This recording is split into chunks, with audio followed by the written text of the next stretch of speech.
আমি তোমাদের কাছে নিয়ে এসেছি একটা XL100 হ্যাভি ডিউটির একটা প্রবলেম।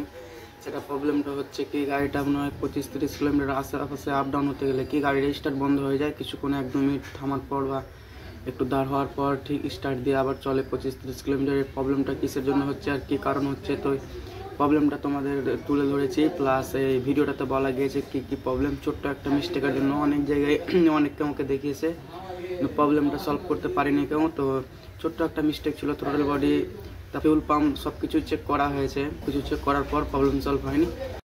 তো দেখতেই পাচ্ছেন এই বাইকটাতে সেই প্রবলেমটার জন্য অনেক জায়গাতে গাড়ি দেখিয়েছে কিন্তু কেউ ঠিক করতে পারেনি, তার জন্য আমার কাছে নিয়ে আসা।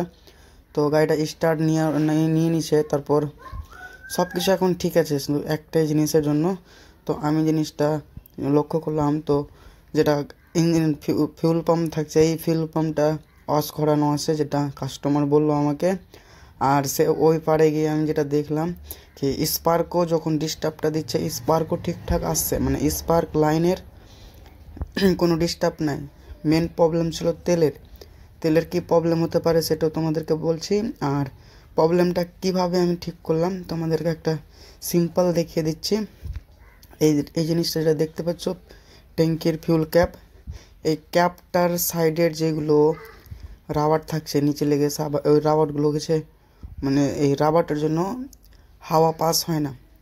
হাওয়া পাস না হতে গেলে কি তেলটা, এই যেটা ট্যাঙ্কিতে গ্যাস হয়ে যায়, ওই গ্যাসটা বের হতে পায় না, ওটার জন্য ট্যাঙ্কিতে তেলটা নামছে না, ওটার জন্য প্রবলেমটা ক্রিয়েট হচ্ছে। তো এটাই ছোট্ট একটা মিস্টেক, তার জন্য ওই সব জায়গাতে throttle body, fuel pump, spark plug, মানে যেখানে যেখানে যাচ্ছে সেখানে সব রকমভাবে কাজ করছে।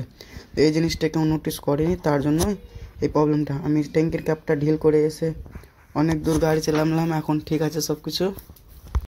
তো এরকম যদি কারো প্রবলেম হয় তো অবশ্যই ট্যাঙ্কির ক্যাপটা খুলে একটু ঢিল রেখে বা হাতে নিয়ে ওই যেন কোনো কিছু রেখে দিতে হয়, কারণ পেট্রোলটা জার্কিংয়ে পড়ে তো পেট্রোলটা উপরে না আসে, তার জন্য ওইরকম ঢিল করে অবশ্যই চালাবা, প্রবলেমের সলভ হয়ে যাবে। আর তোমাদেরকে দেখাচ্ছি, এই যদি এটা মনে হয় এক্সট্রা রাবার পাওয়া যাবে না, তো যাই হোক এটাকে আমি বাইপাস করে দিচ্ছি। আর তোমরা নতুন পাও তো লাগিয়ে নেবা, নাহলে লক চেঞ্জ করতে হবে। তো তোমাদেরকে একটা সিম্পল ট্রিক দেখিয়ে দিচ্ছি, এরকম বাইপাস করতে গেলে কি প্রবলেমটা আসবে না। তো দেখতে পাচ্ছ সেই রাবারটাকে আমি খুলে নিয়েছি, এখানে লেগে থাকে, এই রাবারটাকে খুলে নেওয়ার পর ওইভাবে 3টা দাগ টেনে দিয়েছি কি বাতাসটা ঢুকতে পারে উপর থেকে, বাস এই জিনিসটা লাগিয়ে দিলে কি প্রবলেম সলভ হয়ে যাবে, সেই প্রবলেম থাকবে না এই গাড়িতে।